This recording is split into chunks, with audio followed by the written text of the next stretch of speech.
Good morning, everyone, and thank you, Steve, for that very warm welcome. And we're very happy to be here to discuss the IMF's regional economic outlook.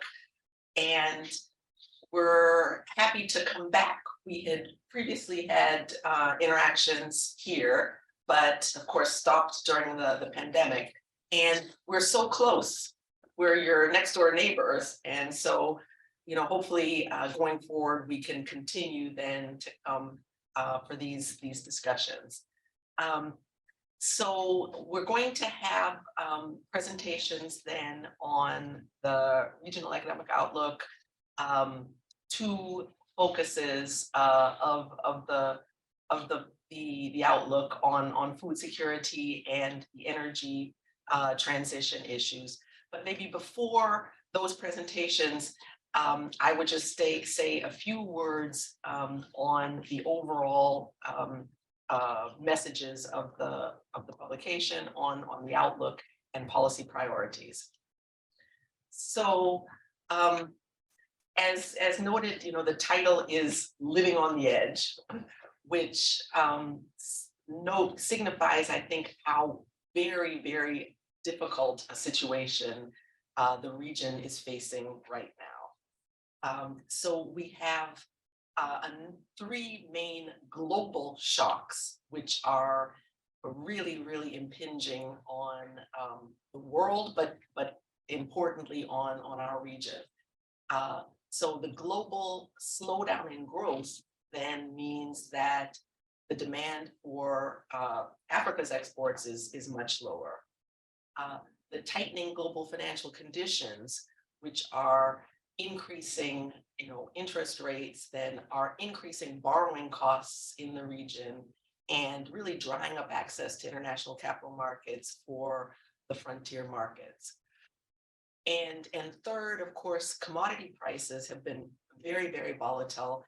And after the war in Ukraine, then we see what was already a start of higher global fuel, food, and fertilizer prices, then seeing a further shock to those prices, which have contributed to very high food inflation, and together with climatic shocks, then dramatically worsened food insecurity in the region.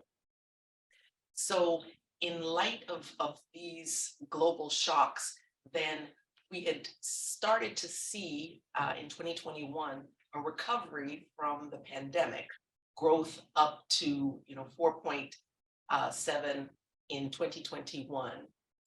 We see then a big hit to growth given these shocks, down to 3.6 in 2022.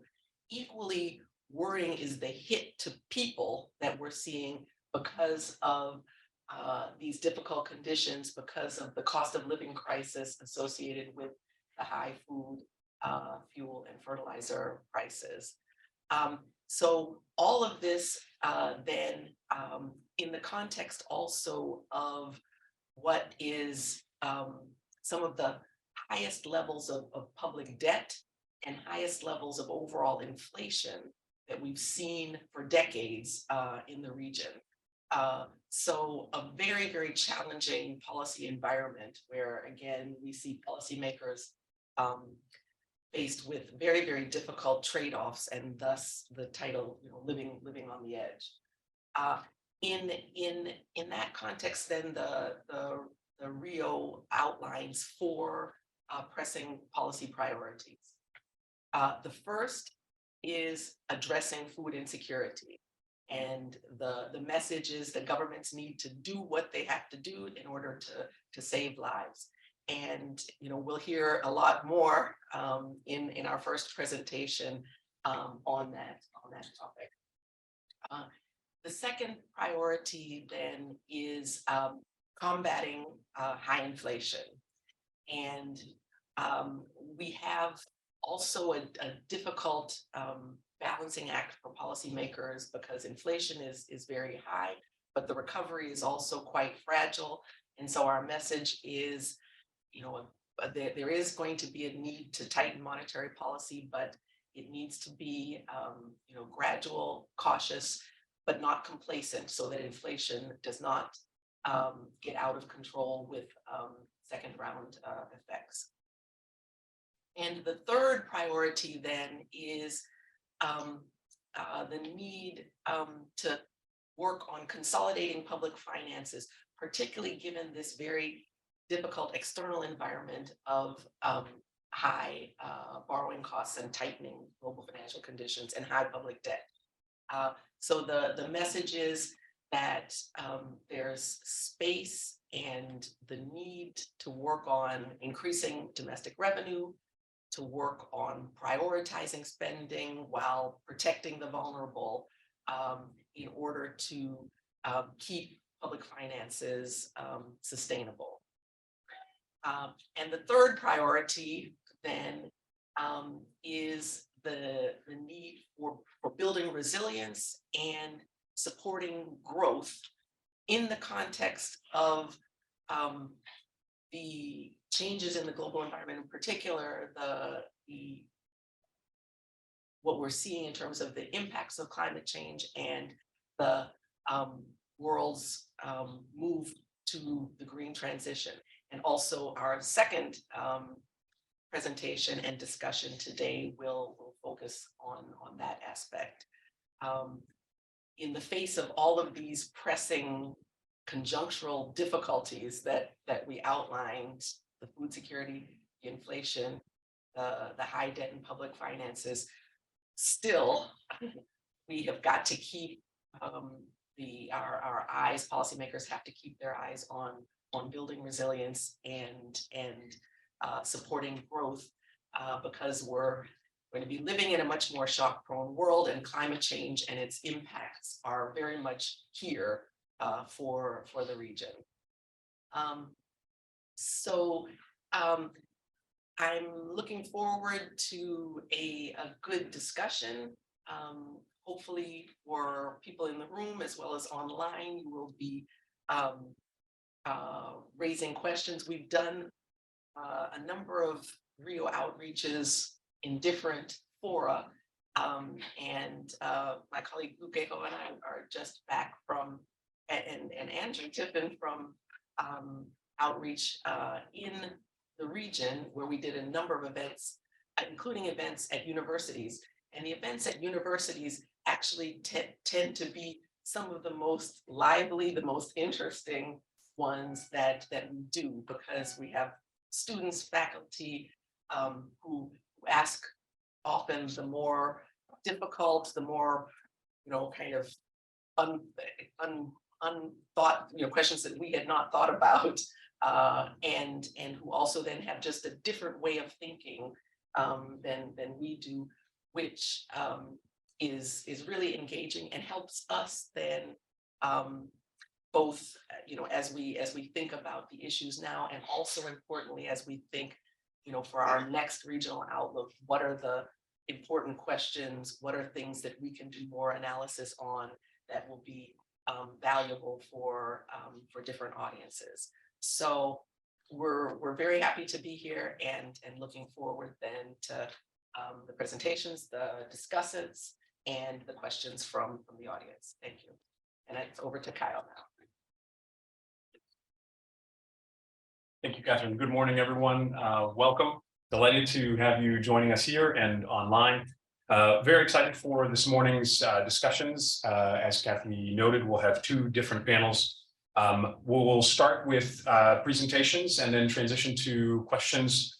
For those online, please use the Q&A function in Zoom to submit your questions. You can do so on an ongoing basis throughout the remarks. You don't need to wait until the end. We'll collect those and then take those during the Q&A portion. The presenters of the first chapter on building more food secure Sub-Saharan Africa are Ivanova Reyes of the Regional Studies Division and Kian Zhang. I'm going to invite them both to come forward. We'll then have discussion remarks by Moses Kasanga, who is a professor of geography and international affairs here at the George Washington University. And then we'll transition immediately into a discussion. Ivanova and Kian, the floor is yours.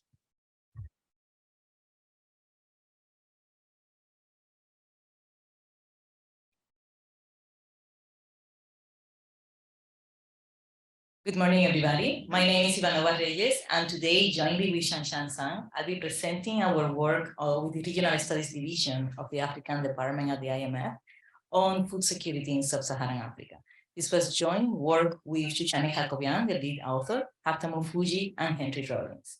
So the first thing that I want you to take away from this presentation is that hunger prevalence in Sub-Saharan Africa was the highest in the world and was rising even before the pandemic.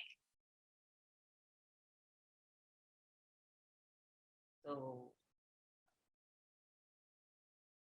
okay, was just trying to look for the controls there. Okay, so on the left-hand side, we have a chart that shows a traditional indicator of hunger prevalence in the world. It is the prevalence of undernourishment, or the percentage of people that live with lower nutritional intake for sustaining a healthy life in a country's population. So on the left-hand side, you can see on the y-axis that the axis goes from 0 to 30%. And at the very bottom of the chart, you can see that advanced economies have very low prevalence of hunger. It's around 3% or lower. And in the middle, you have emerging market and developing economies that outside of Sub-Saharan Africa, they are in the middle part of the chart. They have sustained declines in hunger prevalence during the period from 2001 until 2020. At the top, we have Sub-Saharan Africa with the highest levels of hunger prevalence in the region. The first half shows declines, and the second half, starting in 2012, we see an uptick in the prevalence of hunger.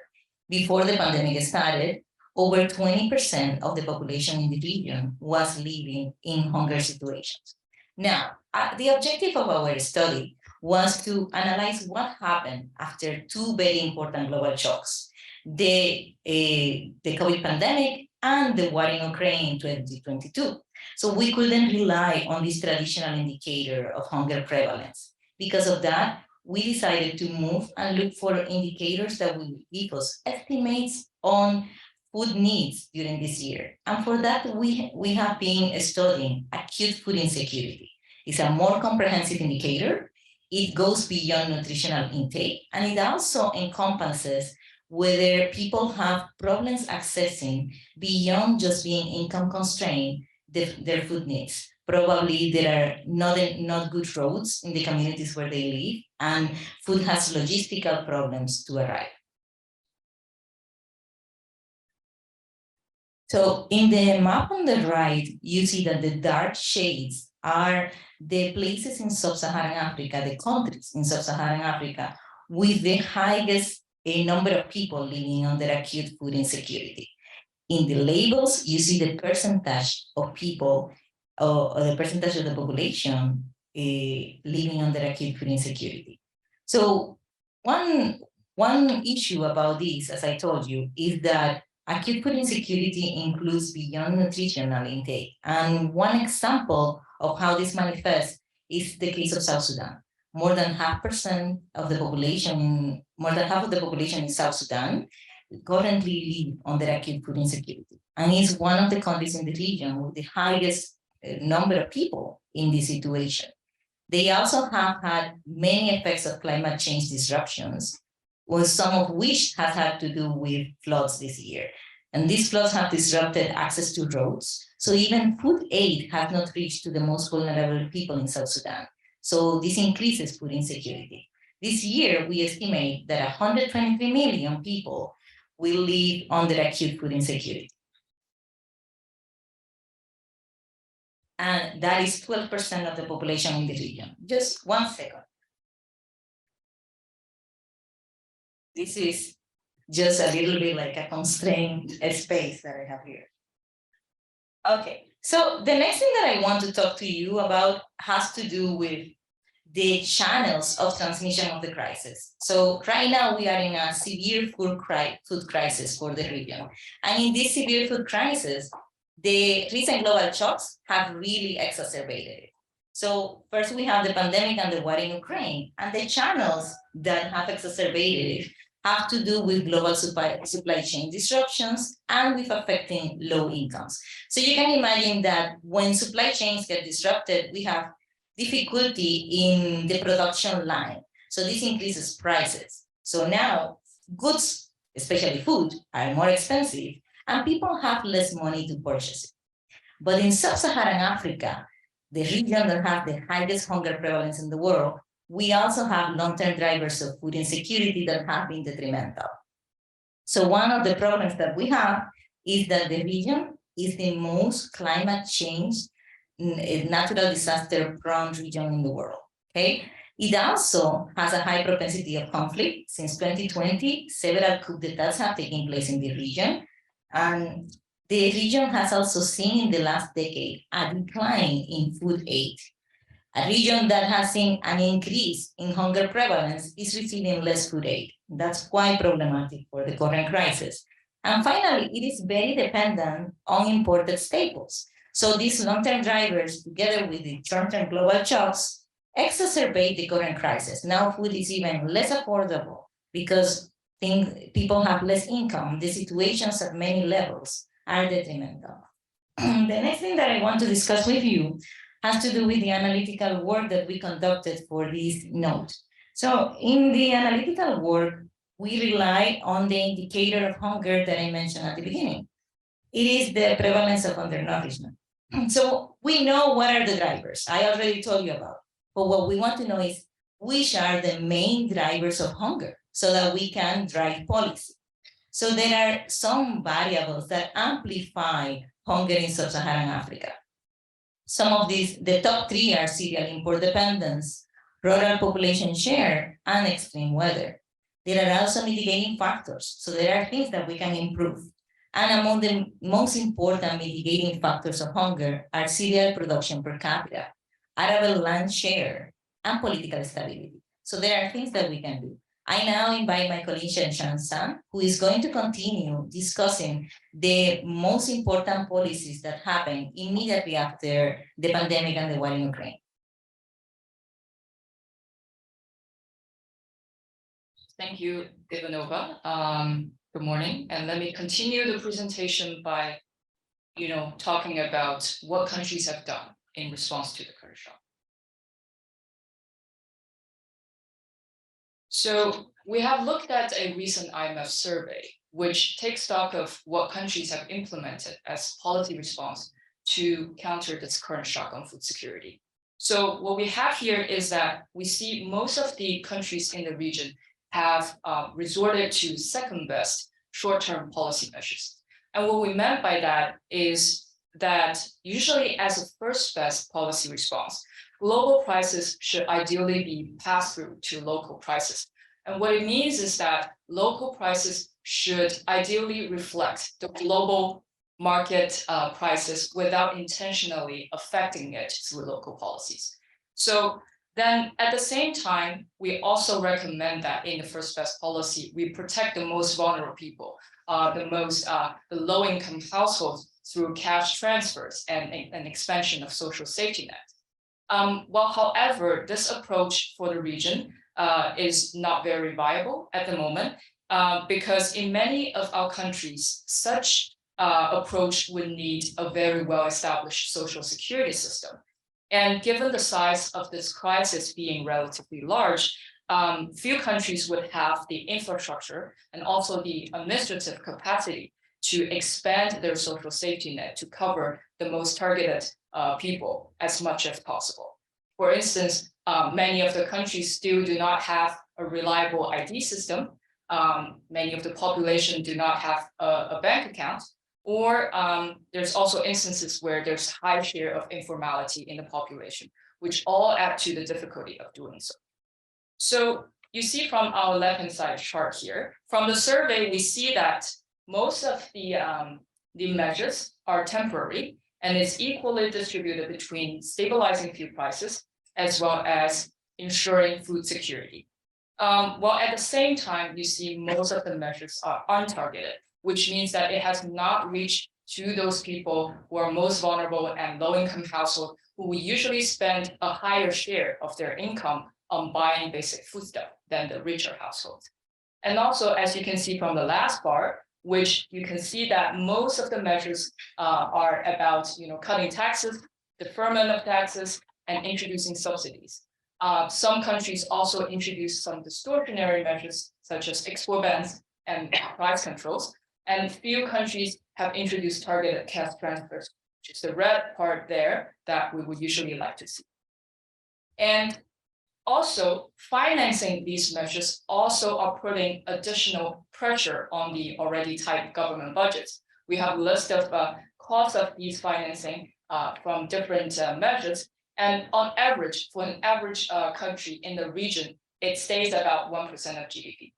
And also, in order to finance these measures, most countries have resorted to using their windfall taxes, resorted to more borrowing. Some countries even are running arrears. And others are also resorting to getting help from the donors and international financial institutions. So then, what will be our policy recommendations then? I think for policy recommendations, our main message is that the work needs to begin now to secure a food secure region. And that would include both short-term as well as medium to long-run considerations. For the short term, we believe that countries should protect the most vulnerable, and that sometimes distributing the staple foods directly to the people that are in most needs are very important. And the measures that we discussed just now, they are necessary maybe in the short run because of the emergency, but they should also be having a clear sunset clause and be phased out gradually because they're often expensive and regressive, meaning that they will hurt the poor disproportionately. And at the same time, we should also mobilize international support. The international community has an important role to play here by channeling more food aid and targeted support. Well, for the medium to long run, here are the things that we think are important for countries to consider. So we believe that countries should increase domestic climate resilient agricultural productivity and capacity, which then of course would require a lot of investment on infrastructure as well as structural reforms. And that might include, for instance, infrastructure on, say, water conservation, water supply, irrigation systems, transportation system, soil management, and so on. And therefore, in order to spur these investments, we need to have good finance access as well as digitalization process. For instance, digitalization is important for the region. It could help create a platform to connect small producers to large vendors, as well as giving the farmers early warning systems. And also at the same time, we believe that countries should continue to improve their social protection programs, as well as having a good contingency plan, such as having, for instance, catastrophe insurances that would help the people to tackle emergencies better. And last but not the least, regional trade integration and also coordination with regional and international stakeholders are also important so that countries would have the access to a larger market, and this would also help spur knowledge sharing as well as healthy competition. So we hope that these policies could help countries in general to be more resilient to the changing climate, to the changing environment, as well as some of the financial constraints. So let me close here by thanking you, and we look forward to the discussion today.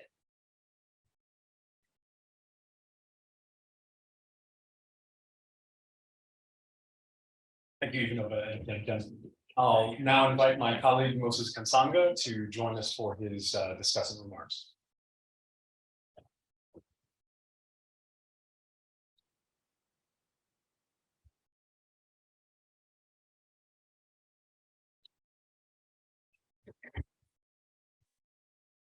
Good morning. Thank you for having me as a discussant this really important topic. I think there's no better phrase to describe the current food insecurity crisis on the African continent than living on the edge, as captured by the IMF team. And I must commend the IMF Africa team for putting together this really great report, which highlights a lot of insightful ways that we could transition, we could create a more sustainable future. The ravaging effects of the pandemic, I could say, are arguably more pronounced in Africa than any other world region. If you consider previously well-performing economies like Ghana with respect to food security, which is now struggling with double-digit inflation and also other things like social unrest as a result of the general rise in prices of goods and services, particularly food. The impacts of the pandemic becomes even much more clearer. And if you imagine other smaller economies on the continent or in the sub-region at the level of Sub-Saharan Africa, you could then imagine what these smaller economies are going through. But I want to start by even imagining what the future will look like as we have this current crisis. And I had the opportunity alongside this great report to look at the Food and Agriculture Organization's Outlook report, which projects into 2030. And I must say the picture is a bleak one, as we are expecting hunger to rise to about 300 million people in Africa. And that places Africa above every other world region in terms of absolute numbers. Africa will surpass Asia by 2030. And I think this is really striking and concerning for a region that has had a bleak history of hunger. And but I think all hope isn't lost, as highlighted by the presenters we've had already. And particularly reading the proposals and strategies put together, I think this is a situation we can turn around if the right measures are put in place. The question that kept coming to me is, what should recovery look like for Africa, specifically Sub-Saharan Africa? And I think, as highlighted by the two presenters, we need some emergency support system as a starter, at least, and this could be in the form of food aid. But how we distribute food aid must also be taken into consideration. So, for example, we could start with some in-kind international transfer of food, but this should be a strategy that has to be phased out quickly at the earliest signs of recovery. And we could probably then prioritize strategies like triangular purchases of food to build the local economy. But beyond these emergency measures, I think the bulk of our discussion should center around how to reposition the African food system itself to be able to address the current situation and even future shocks that are possible. And anytime I've had the opportunity to come to the table to contribute to this discussion, I've approached it from a non-traditional point of view that goes beyond just talking about productivity, improving yields, to look at what I consider as a missed opportunity to address hunger. And this missed opportunity is food loss. If you look at the statistics, Africa loses between 30 to 40% of all grains produced. And the numbers are quite staggering if you look at fruits and vegetables, where statistics show about 50% loss. And across Sub-Saharan Africa, you have farmers actually producing vegetables in higher quantities, even in arid areas through dry season vegetable gardening, but they end up not having the right kind of market. They sell at lower prices because they don't have post-harvest management technologies. And there are recent developments about farmers even taking to suicide as a result of these losses because they are unable to break even and cannot repay loans. So I think a good entry point to this conversation about recovery should start with even dealing with how we can manage what is already produced. And especially, evidence shows that if we are able to address just food loss, we'll be putting food directly into the system that could feed about half of the current food insecure population in the sub-region. And I think as we think about these great proposals, strategies highlighted, we must also think about how to address post-harvest losses.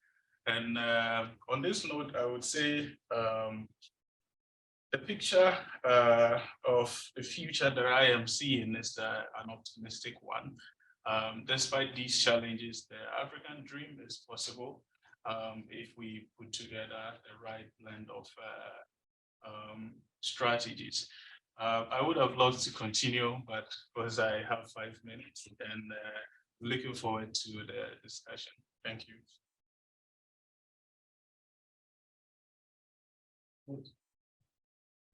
So I will now invite the presenters and our discussant to join us at the front, and we'll begin the conversation.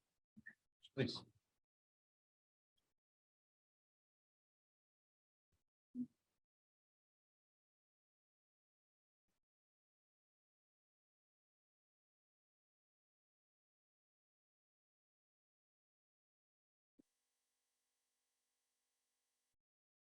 So Moses, thank you very much for your remarks. To begin, I'd love to turn it back over to Ivanova and Tian to perhaps offer some quick thoughts on Moses's remarks and any additional reflections or into kind of insights from the report that you'd like to share.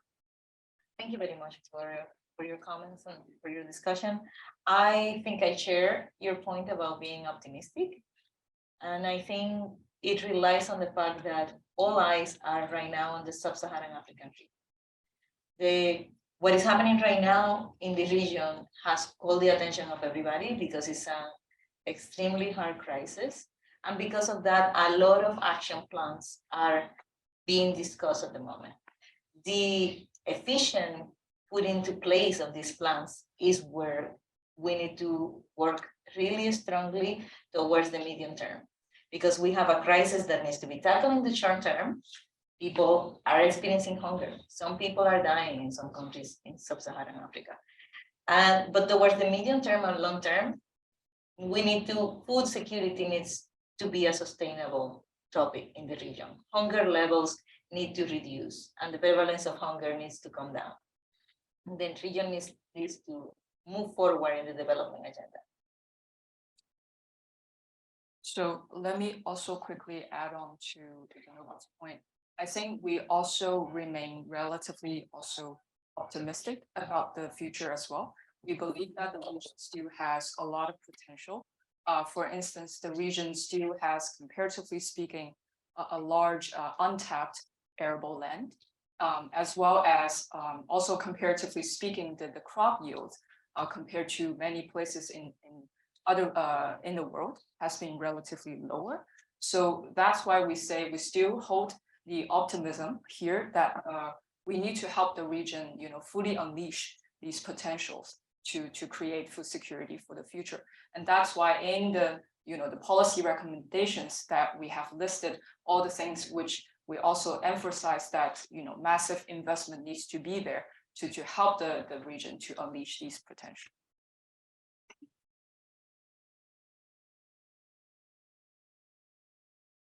Fantastic, thank you. So I want to change it over to the audience now and invite questions. If you have a question, you can raise your hand and we will come around with a microphone. If you are online, please submit your question through the Q&A function. I saw a couple of hands go up immediately. So let's start with the gentleman on the left. No, thank you very much. For Moses, I really like what you said about the food waste. So can you tell us a little bit more about what is the market failure, at which level in this chain from production to distribution this waste occurs? And thank you. Right, thank you. That's an interesting question. So the food loss situation in Sub-Saharan Africa is quite unique. And it's quite different from what we see in the global north, where waste is usually at the consumer level. In most parts of Sub-Saharan Africa, you have a lot of losses occurring at the immediate post-harvest management stages, post-harvest handling and storage in particular, especially for cereals and vegetables. Storage is a huge issue, and we've engaged this topic and for some time now, and have realized that well, we do not have the kind of technologies that are used out here. Let's say farmers here have refrigerated trucks, which is something that we don't have in Africa. And sometimes when I approach this discussion from a more realistic point, I don't think in the near future, maybe in a decade, we'll have African farmers possessing these trucks. So I've always talked about having contextually relevant post-harvest management strategies. And if we are able to invest in creating contextual technologies that work for local people, that are low cost, and that is the best way we can support post-harvest management. And this is a discussion I'm happy to continue even after this with the IMF Africa team, if it's something that is interesting. But I feel it could be a great way to inject more food into the system. Looking at discussions of climate change, we are committing more scarce resources to producing more food when we could have a way of saving all that, and then the extra production that we would do could then go to contribute to even feeding more mouths, right? So I think this is an important discussion that we can continue after this talk. Thank you. Let me just ask a brief follow-on question to anyone on the panel. Are there some concrete examples of low-cost innovation that you think would be viable in the short term? Or are there some high-quality examples that you see on the continent that you'd like to share? So this is beyond the scope from the report, and it has to do with our general knowledge, but there is a little bit of research on crops that are like that have low intensity of water, that can thrive in arid areas. And that's one of the innovations.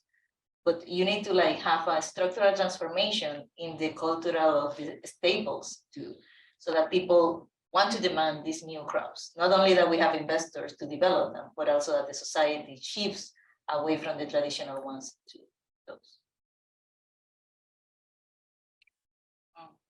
I would just also quickly add that there are also some initiatives that have already been taken by the countries in the region to address medium to long-term issues. For instance, some countries have also looked at, very detailed infrastructure investment issues like the modernization of the production process of agricultural, products, as well as the things that I mentioned on soil management and irrigation systems as well. And also not only on the agricultural side, there are things that other parts of the economy could do. For instance, banks are trying to facilitate, better credit or faster credit access for the agricultural companies. And also there are things such as, the government trying to grant more land and financial access to small farmers, and also including more women as well. And there are also, discussions going on, or particularly on the climate change issues, such as, how to address, flooding, and how to address coastal erosion, and so on. So these are the things that countries have already. Thank you. Other questions? We'll go to the gentleman here. I'm Bob Eagle, former World Bank. Pick up on Chan's comments. The map of the continent at different country intensities.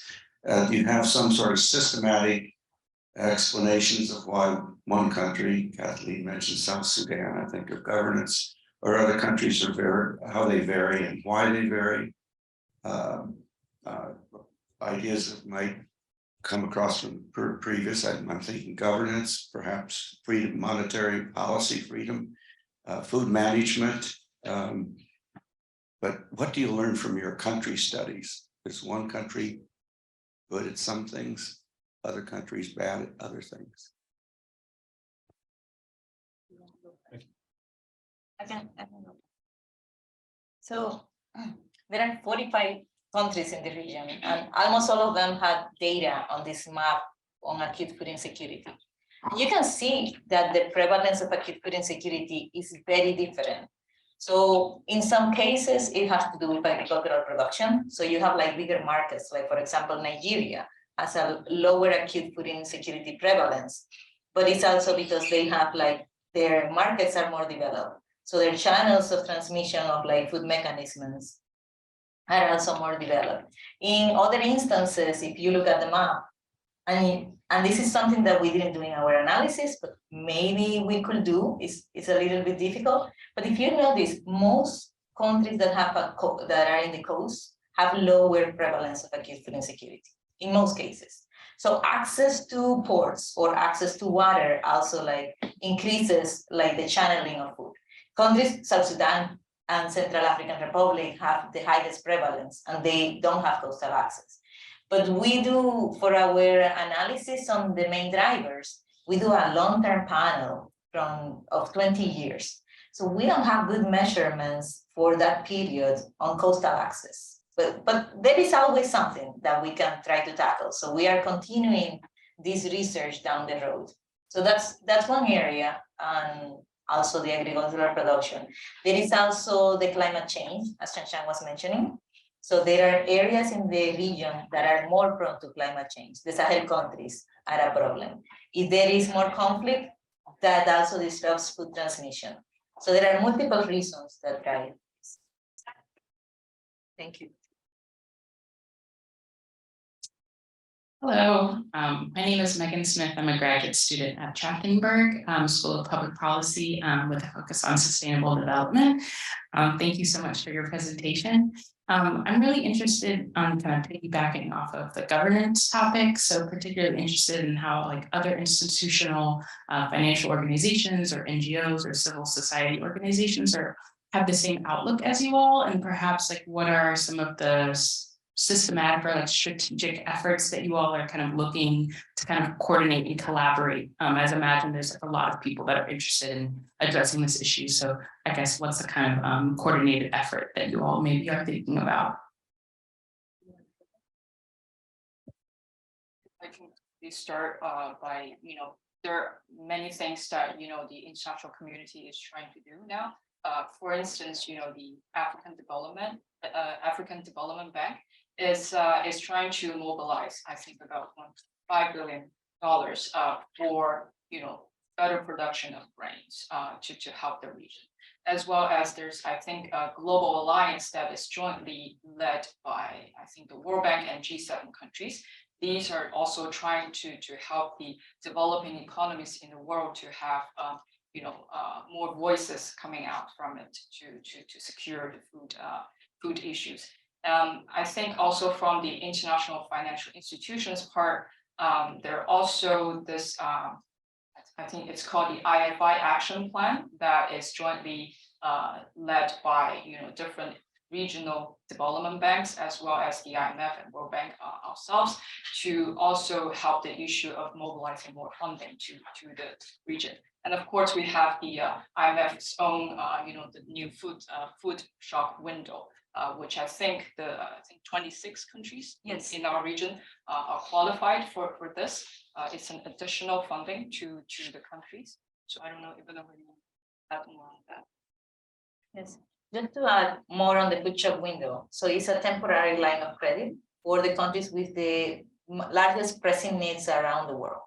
And the countries have been chosen because of the acute food insecurity levels and a combination of that with the balance of payment needs. So the countries that have a more constrained need in terms of imports of food, or like their exports have been like depleted because of other shocks too, are the ones in the list. And in the region, as Shanshan mentioned, there are 26 Sub-Saharan African countries that are part of the food shock window. And already there are conversations with some of these countries that are studying. So we've received a series of questions from online. The first is for Dr. Kansanga, but then I will also open it up. This is from Stephen Smith, a colleague of ours here at GW, and the director of the chair of the economics department.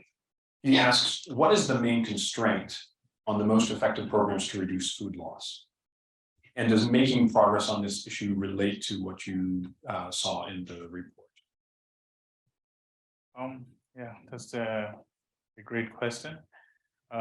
So with regards to food loss, I think it's a collection of factors, but if I were to highlight the most pressing, I think we've had a number of interventions targeted at reducing food loss, but these interventions haven't really gained traction. So the issue of adoption by farmers at the local level is a major stumbling block. So most of these strategies don't travel far. And sometimes it is a mix of economic factors, but also because these measures sometimes are top driven and not generated in participatory ways with local communities. And so I see that to be one of the key stumbling blocks. And of course, if we are talking about recovery specific to food insecurity, food loss definitely has a role to play because of course, it means we are looking at the existing production system and trying to save what is already produced, right? Even as we make efforts to produce more. So it's like we are speaking the same language. We are just approaching it from different areas, but in the end, we achieve that main goal of having increased production and also more food in the system. Kian, would either of you like to share anything about what you see as the binding constraint in terms of food loss issues? I think that I will go again to the fact that there are multiple factors and countries are very different in the region. Like driving factors have to do with logistics, as we have been discussing on the table. And that is one big issue. Like there are losses in the system, there is lack of coordination. So probably I will say that's one commonality. But besides that, there are things that are more priority in other countries than others, like agricultural production or climate change, like different regions in Sub-Saharan Africa. That is a priority at different levels, depending on the countries. I could. Please. I think some other important factors include lack of research in Sub-Saharan Africa on potential contextually relevant technologies that could resonate with farmers.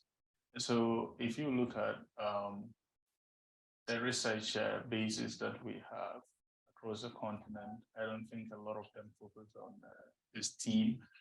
It is beginning to come up, and I hope that will gain momentum. But the other factor, direct factor, is actually the transport infrastructure. So farmers are unable to get food to the markets on time because of the kind of transport infrastructure across countries. And so that even elevates this issue to the level of development more generally.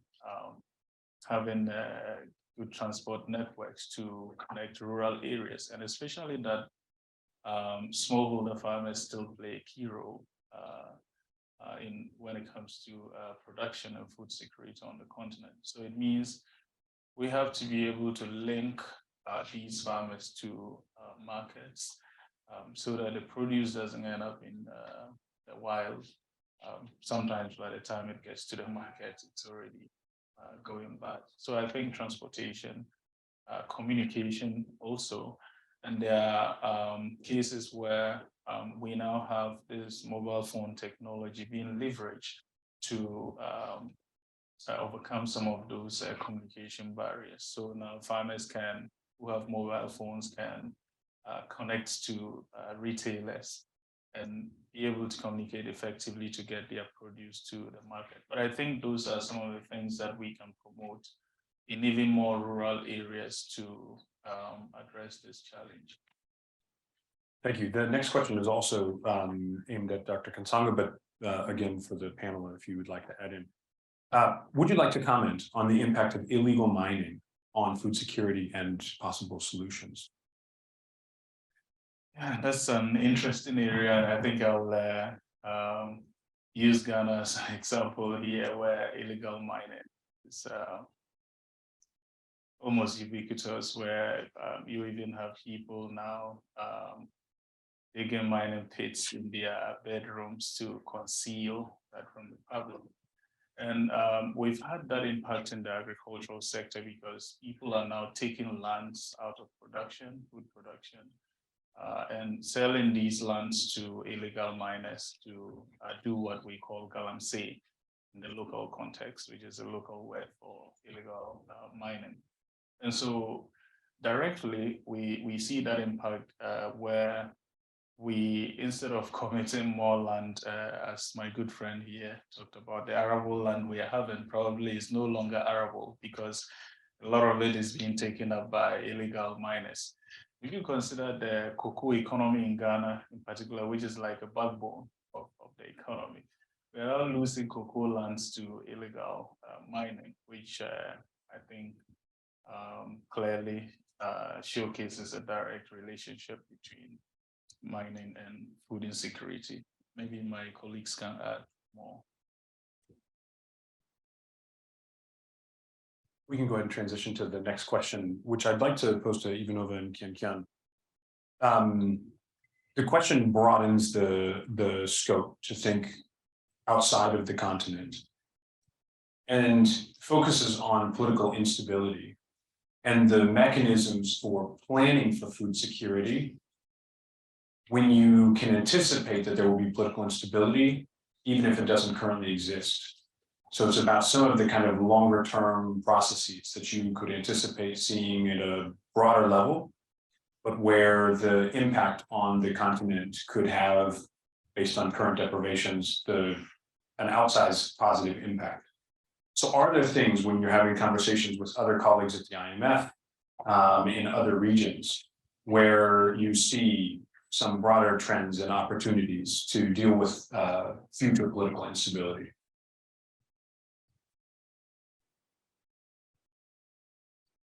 Okay, so let's see if I tackle the question the right way.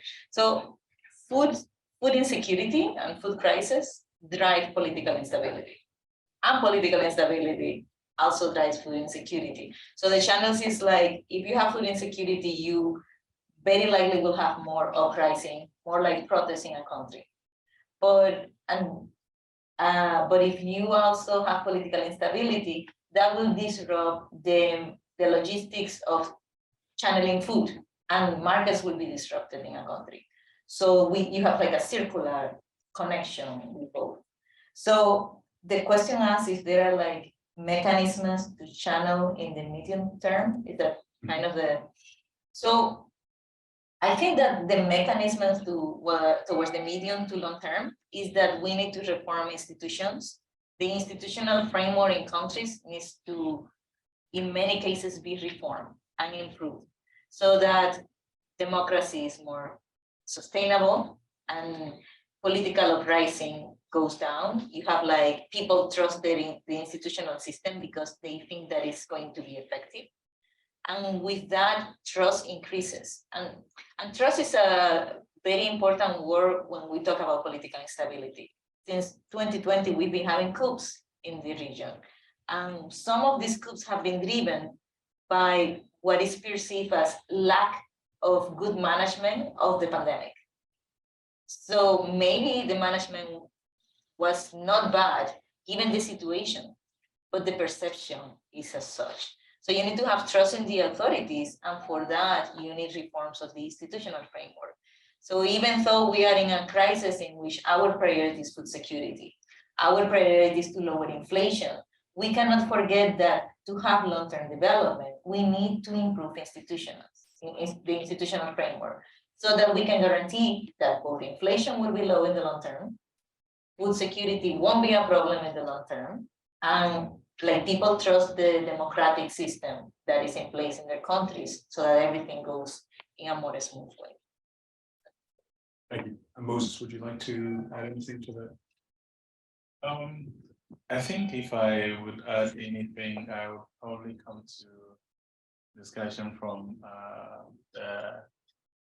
what I would say the outcomes of political instability, where we usually see women being the most impacted. But if you also look at their contribution to the agricultural system, in Africa, they happen to be the backbone. So I feel a good starting point would be to empower women to gain control to productive resources, such that even when we have a conflict situation, an emergency situation, I believe if people are empowered previously, they would be able to respond better. And when I look at crisis situations and even relocations, sometimes you see women, those who are with their kids and trying to move them to safety, which also means that we take care of the family needs, even in these unstable situations when conflicts happen. So I feel it may not be a direct way, but if we start with some kind of empowerment, that is going to be a long-term approach, so that even when there's a conflict, we know that women can move effectively to safety and with the right resources, and probably still be resilient to food insecurity in the immediate aftermath. We have possibly time for one more question, so we'll take it from the gentleman at the back.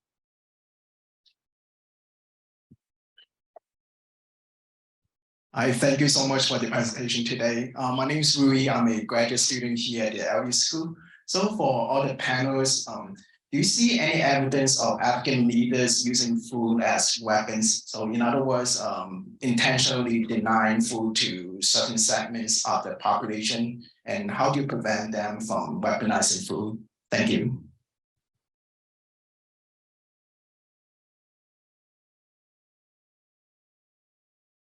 So thank you for your question. So not that we know, I'm not familiar, and during our research, we didn't see this as being a problem. What we do see is that indirectly, when there is political instability, then food doesn't get to the most vulnerable.